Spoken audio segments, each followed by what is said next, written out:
Breaking news, Cambodia inatake na ang Thailand. Nag-aalab na naman ang gulo sa Southeast Asia, pero this time, hindi na simpleng bangayan lang, may patayan, may fighter jets at milyon-milyong tao ang apektado. Ang Thailand at Cambodia, dalawang magkapitbahay na bansa, nagbabanggaan na naman sa border. At habang tuloy ang putukan, ang tanong ng maraming Pilipino, paano nagsimula ito at bakit biglang lumala? At yan ang ipaliliwanag natin ng malinaw, simple at detalyado. Pero bago yan ay hihingi lang sana ako ng isang like at subscribe. Malaking tulong na ito sa aming mga content creator. Salamat po. Nagsimula na nga ang bakbakan sa pagitan ng Thailand at Cambodia sa kanilang pinag-aagawang border. Nangyari ito matapos mamatay ang 9 na tao sa loob ng nakaraang 24 na oras dahil sa rocket at artillery fire. Ayon sa DW News, inaakusahan ng Thailand ang Cambodia na umatake sa mga lugar na tinitirhan ng mga sibilyan habang sinasabi naman ng Cambodia na self-defense lang ito. Dahil sa nangyaring pag-atake ay isinara na ngayon ng Thailand ang lahat ng border crossings papuntang Cambodia. Habang inanunsyo naman ng gobyerno ng Cambodia sa Phnom Penh na ibinababa nila ang level ng ugnayang diplomatiko nila sa Bangkok. Ayon sa military ng Thailand, handa ang Royal Thai Government na palakasin pa ang kanilang self-defense measures kung magpapatuloy ang armed attack ng Cambodia. Pero ito ang dahilan kung bakit ibang klase ang conflict na ito kumpara sa mga dati nilang away tungkol sa border. Ang parehong bansa ay nagpadala na ng maraming sundalo sa pinagtatalo ng border sa loob ng ilang buwan. At hindi lang basta maliit na putukan ang nangyayari, kundi may gamit na rin silang heavy weapons tulad ng rockets at artillery. Ito na ang pinakamatinding karahasan mula pa noong 2011 kung saan marami ang namatay. Nagbigay ng warning ang dating Prime Minister ng Cambodia na si Hun Sen. Aniya handa ang Cambodia para sa gera at makakaranas ang Thailand ng matinding ganti. Ang pinag-aawayan nila ay ang Preah Vihear Temple, isang UNESCO World Heritage Site. Parehong bansa ang nagsasabi na ayon sa French colonial map noong 1907 ay nasa Cambodia ang templo. Pero kinukwestiyon ng Thailand ang mga hangganan ng lupa sa paligid nito. Pero ang totoo, hindi lang ito tungkol sa lumang templo o sa luma ng mapa noong panahon ng mga kolonyal. Ang bagong Prime Minister ng Cambodia na si Hun Manet ay may kinakaharap na political instability sa bansa. Ayon sa mga ulat, ang kanyang ama na si Hun Sen ay gustong pataasin ang suporta ng mga tao sa kanya sa pamamagitan ng pagiging matapang laban sa Thailand. Habang sa Thailand naman, gulo pa rin ang politika matapos magalit si dating Prime Minister Thaksin Shinawatra dahil sa pag-leak ng kanyang private calls. Kinumpirma ni Thai Army Deputy Spokesperson Richard Suksuan, ginamit na nila ang air power para umatake sa mga military targets ayon sa plano. Nagdesisyon na ang International Court of Justice noong 1962 at 2013 pagmamay-ari ng Cambodia ang templo. Pero sinasabi ng Thailand na hindi pa rin malinaw ang mga border sa labas ng templo. Parehong bansa ay hindi tinatanggap ang interpretasyon ng isa't isa. Nagsimula ang bagong round ng karahasan na ito matapos mamatay ang isang sundalong Cambodian noong Mayo. Dahil sa insidenteng iyon, bumalik ulit ang tensyon na nagsimula pa noong 2008 standoff. Ngayon, parehong gobyerno ang gumagamit ng national security habang nahihirapan ang kanilang ekonomiya at hindi maayos ang political transitions.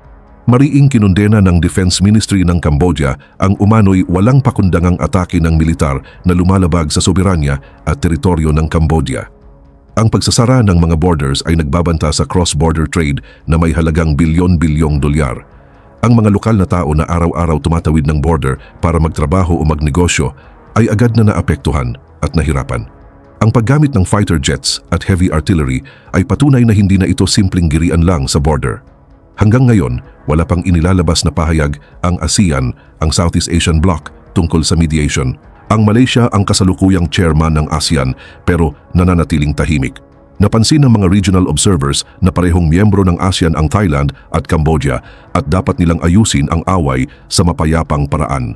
Hinihiling ng Foreign Ministry ng Cambodia na itigil agad ng Thailand ang lahat ng kaguluhan at alisin ang kanilang mga sundalo at huwag na ulit lumabag sa soberanya ng Cambodia. Pero heto talaga ang tunay na issue. Ginagamit ng parehong pinuno ang conflict na ito para pagtakpan ang problema sa loob ng bansa. Nahihirapan si Hun Manet na makawala sa anino ng kanyang ama, habang ang gobyerno ng Thailand ay may mga internal power struggles matapos ang issue ng leaked phone call. Ayaw ng parehong panig na magmukhang mahina sa harap ng kanilang mga mamamayan. Ang 9 na namatay ay ang pinakamaraming kaso ng pagkamatay sa loob ng mahigit isang dekada ng tensyon sa border. Ngayon ang parehong panig ay nagluluksa habang ang mga politiko ay nagtuturuan. Ang pagbaba ng diplomatic ties ay pwedeng mga hulugang babawiin ang mga ambasador at isususpinde ang mga kasunduang pangkooperasyon. Ang mga regional trade routes na dumadaan sa border na ito ay nagdadala ng agricultural products, electronics at mga gawaing produkto. Ang pagsasara ng border ay apektado na agad ang supply chains sa buong Southeast Asia. May mga local businesses na nagrereklamo dahil nalulugi sila habang pila ang mga truck sa mga saradong checkpoint. Pero ang totoo, pinili ng mga pinuno ng parehong bansa ang karahasan kaysa pag-uusap. Akala nila makakakuha sila ng political support sa loob ng bansa kung gagamit sila ng military action. Pero ang nangyari, nagkaroon ng humanitarian crisis at malaking perwisyong pang-ekonomiya na ang mga ordinaryong tao ang pinakaapektado. Ang conflict sa border ng Thailand at Cambodia ay patunay na kapag mahina ang leadership at inuuna ang politika kaysa kapakanan ng tao, kaya hindi maiiwasan ang karahasan. Kapag mas mahalaga sa mga pinuno ang kapangyarihan kaysa sa kaligtasan ng mga mamamayan, siguradong mauuwi sa karahasan ang lahat. Ngayon, ang border ng Thailand at Cambodia ay nagsisilbing threat sa kung anong nangyayari kapag pinapalitan ng nationalism ang diplomacy. Samantala, libo-libong Ukrainians ang bigla na lang nagprotesta laban kay Zelensky matapos niyang pumirma ng isang batas na inilalagay sa ilalim ng kontrol ng gobyerno ang mga anti-corruption agencies. Ginawa niya ito habang umaasa ang Ukraine sa Western aid na nagkakahalaga ng billions para labanan ang tuloy-tuloy na pananakop ng Russia. Ito na raw ang pinakamalaking anti-government protest mula nang simulan ng Russia ang full-scale assault nito noong 2022. Ayon sa Euronews, pinirmahan ni Zelensky ang kontrobersyal na batas noong Martes, Hulyo 22, kahit maraming civil society groups at EU officials ang nakiusap na i-veto ito. Yung batas kasi ay tinanggalan ng independence ang Ukraine's National Anti-Corruption Bureau at yung Specialized Anti-Corruption Prosecutor's Office at inilagay sila sa ilalim ng Prosecutor General's Authority. Pero ito ang nagpapalakas ng hinala. Bago pa ipasa ang batas sa Parliament, ilang oras lang ang lumipas, nagsagawa na agad ng coordinated raids ang mga security forces sa mga bahay ng anti-corruption officers. Ayon sa Kyiv Independent, pinilit daw ng mga otoridad ang mga opisyal na i-unlock ang mga phone nila ng sapilitan. Yung ibang raid, ginamitan pa raw ng matagal ng traffic violation bilang dahilan para makapaghanap sa bahay. Kumalat na rin ang protesta mula Kyiv papuntang Lviv, Dnipro, Odessa at Sumy. May mga hawak na placard ang mga demonstrators na nagsasabing korupsyon ay katapusan ng buhay. Habang nananawagan na iveto ni Zelensky ang batas, sinabi ng isang Ukrainian war veteran na nasa protesta, yung mga nangakong poprotektahan ang konstitusyon, sila pa yung pumoprotekta ngayon sa mga kaibigan nila kapalit ng demokrasya sa Ukraine. Yung mga ahensiyang tinarget ng batas ay iniimbestigahan noon ang ilan sa pinakamalalapit na kaalyado ni Zelensky, pati ang dati niyang Deputy Prime Minister.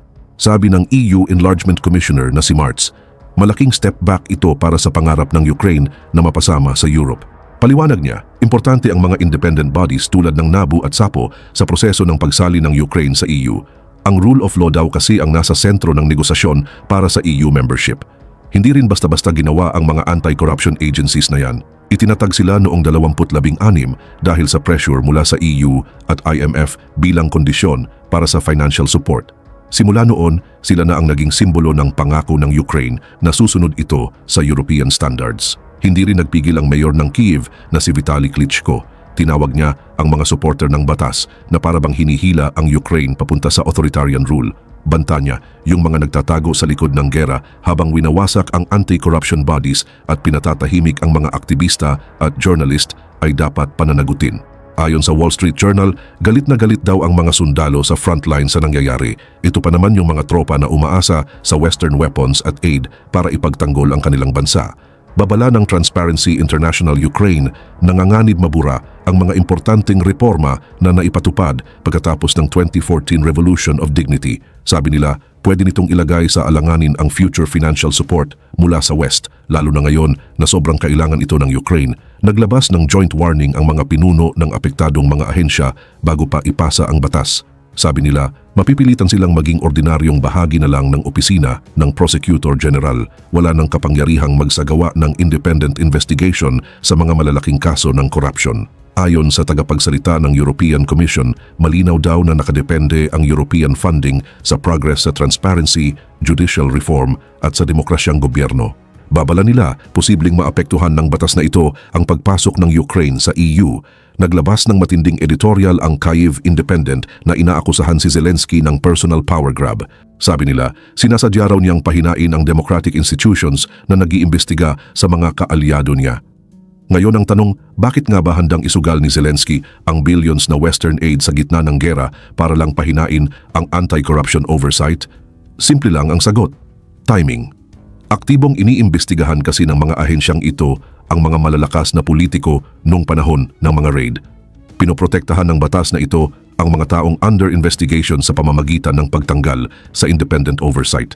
Ilang beses nang sinabi ng international donors na requirement ang anti-corruption institutions para sa tuloy-tuloy na aid. Pero ngayon, dahil sa batas na ito, nanganganib ang suporta mula sa West sa pinakakritikal na panahon ng Ukraine. Ipinapakita ng protesta na hindi papayag ang mga Ukrainians sa corruption kahit nasa gitna sila ng gera. Alam nila na kasing halaga ng armas ang accountability sa pagdepensa sa kanilang demokrasya. Habang pinapanood ng mga gobyerno ng kanluran ang mga nangyayari, nasa kanila ang mabigat na desisyon. Patuloy ba silang susuporta sa isang gobyernong sinisira ang democratic institutions o hahayaang makinabang ang Russia kung mababawasan ang aid? Malinaw ang mensahe mula sa kalsada ng Ukraine, ang corruption ay kasing panganib ng Russian missiles sa laban nila para sa kalayaan.